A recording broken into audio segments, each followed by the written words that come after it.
Hi guys, and welcome to the tutorial where we will explain how you can speed up your PC in 60 seconds. So open Settings, go to System, then select Storage.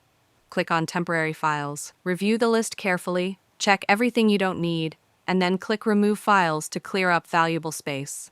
After that, press Windows plus R to open the Run box, then type Prefetch and hit Enter. This opens a folder with temporary files that Windows uses to speed up app loading. But over time, these files pile up and slow things down. Select everything inside and delete them. It's completely safe.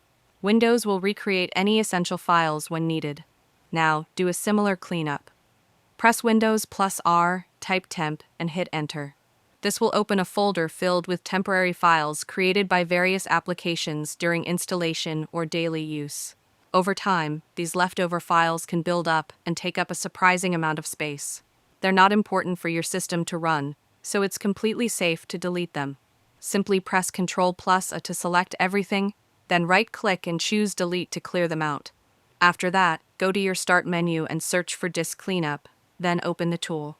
Select your primary drive, typically C, and let it analyze the space that can be cleared.